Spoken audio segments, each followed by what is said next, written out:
Sejam todos muito bem-vindos. Está começando o primeiro Manhattan Connection Podcast, um formato que até então nunca existiu e que, logicamente, é dedicado aos assinantes. Os primeiros minutos a gente vai disponibilizar aberto nos nossos canais, como YouTube, etc. E eu espero que você se entusiasme e fique empolgado e interessado e se torne nosso assinante para assistir o restante dessa edição e todas as próximas edições. Eu sou Bruno Corano e hoje comigo aqui o notório Felipe Moura Brasil. Felipe, seja muito bem-vindo. Salve, salve, Bruno. É um prazer aí participar das inovações do Manhattan Connection. Vamos com tudo.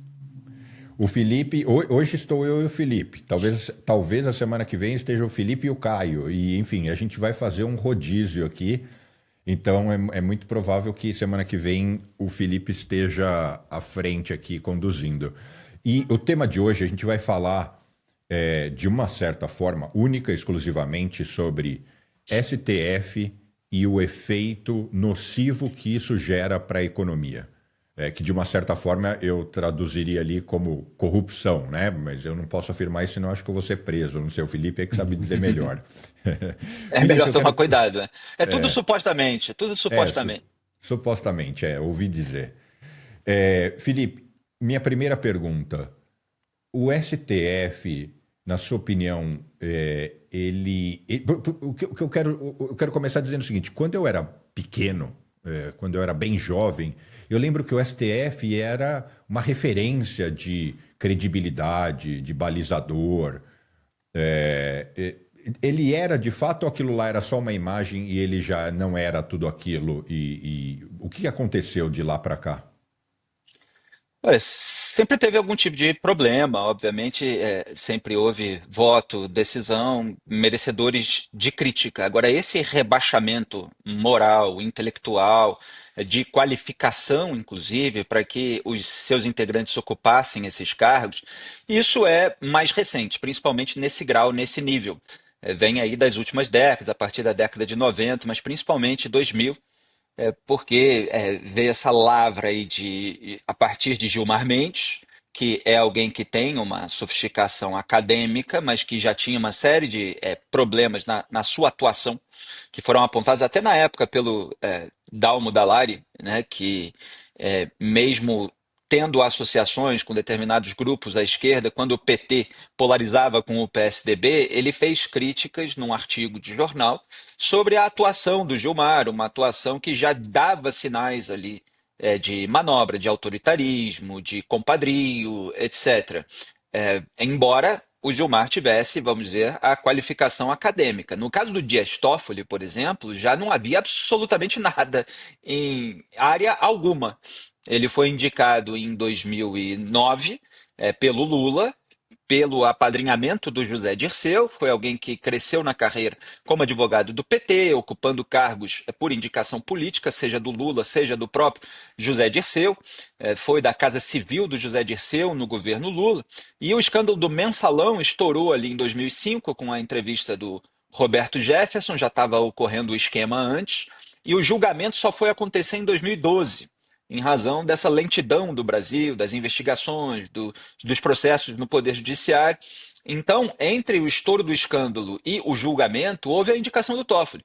O Dirceu já era acusado de corrupção quando o Toffoli foi indicado. Então, ele foi colocado lá no Supremo Tribunal Federal justamente para blindar o José Dirceu no caso do mensalão. E foi exatamente aquilo que ele fez. Ele votou pela blindagem do seu padrinho político. Foi questionado a respeito disso e de outros elementos na sabatina, mas a sabatina, em geral, é aquele teatro de bajulação coletiva. Eu resgatei, está no meu canal de YouTube, a sabatina do Toffoli, que ficou fora do ar durante 17 anos, fiz 3 vídeos a partir disso, e só o então senador Álvaro Dias, que aliás está em primeiro agora na corrida por uma vaga no Senado pelo Paraná, que o confrontou de uma maneira digna, de uma maneira firme, em relação a todos os pontos ali de obscuridade e de falta de qualificação. Ele era ainda muito jovem, 40 e poucos anos, mas uma carreira toda ligada ao partido. E nessas últimas décadas, o que aconteceu com os presidentes da República, principalmente aí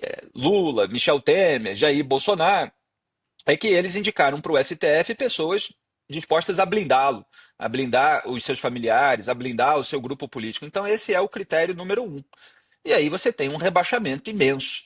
O Alexandre de Moraes, cuja sabatina eu também resgatei em vídeo para comentar, foi indicado pelo Michel Temer em 2017 e o Temer já estava ali sendo atingido por desdobramentos da Operação Lava Jato. E o Moraes também contribuiu para a blindagem do Michel Temer, principalmente naquelas manobras que foram feitas para mandar os casos de corrupção, ou alegada corrupção, ligados à Caixa 2 de campanha para a Justiça Eleitoral, que é uma grande mãe e é mais suscetível à instrumentalização política do que as primeiras instâncias do Poder Judiciário, onde você tem juízes concursados. E para coroar isso tudo, veio depois Cristiano Zanin, Flávio Dino, quer dizer, o próprio advogado pessoal do É, Lula, o ministro. o que você está dizendo é que o sistema com que os ministros são selecionados é questionável.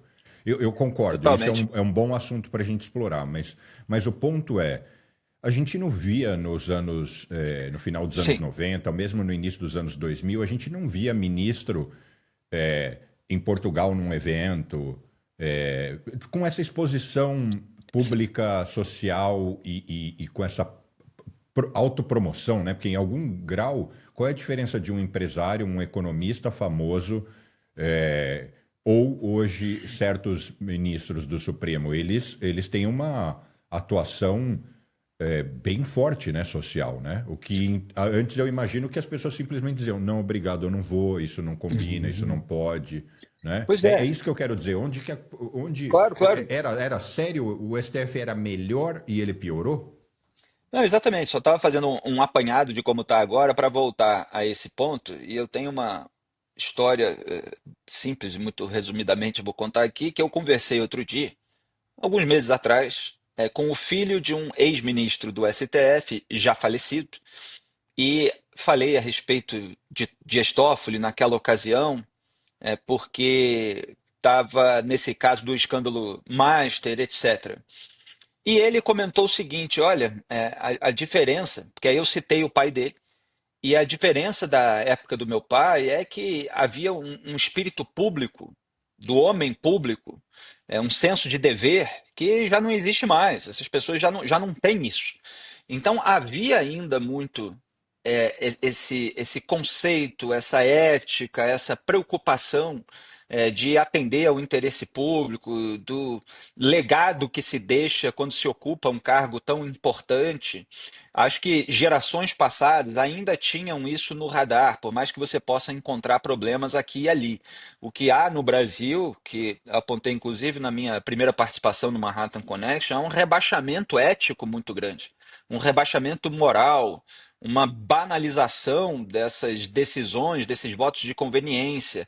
É o que eu chamo de República do Escambo, é o compadrio prevalecendo acima de tudo.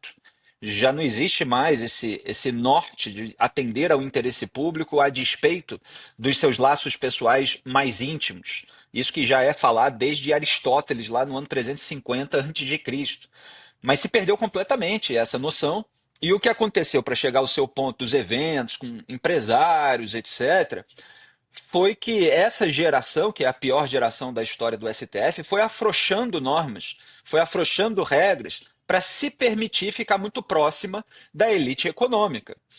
E há um momento muito marcante disso, que eu também resgatei em vídeo, que era quando o Ricardo Lewandowski presidia o Conselho Nacional de Justiça em 2016. O CNJ, como é chamado, ele é presidido pelo presidente do STF. O Lewandowski era presidente do STF naquela época, tinha sido indicado pelo Lula, e houve uma alteração em resoluções internas do CNJ que regula essas questões envolvendo o Poder Judiciário para a atuação dos magistrados, para que o conceito de magistério que é previsto na Constituição e na LOMAN, que é a Lei Orgânica da Magistratura Nacional, ele fosse estendido para abarcar palestras pagas por bancos ou outras empresas privadas. E, obviamente, o conceito tradicional de magistério, inclusive na interpretação antiga do CNJ, do tempo de Ellen Grace, do tempo do Joaquim Barbosa, etc., é de você dar aula numa instituição de ensino, com uma regularidade, a sala de aula, etc.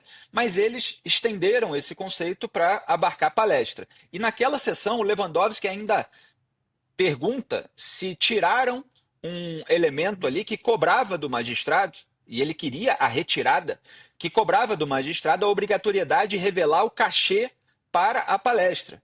Então, Lewandowski atuou não só para estender o conceito de magistério para abarcar a palestra, como também para retirar a obrigatoriedade de revelação de cachê.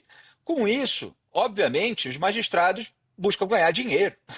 Ganhar dinheiro sendo contratado por empresários muito ricos e, obviamente, por eles serem ministros do STF, é que muitas vezes eles são contratados e por esses empresários terem interesses na corte, em causas na corte, é que eles são contratados para gerar uma proximidade, para que os empresários possam falar no ouvido deles, etc. Então eles abrem toda essa margem de promiscuidade com a elite econômica, que também não é uma ala, principalmente desses bilionários, etc., que tem muitos santos.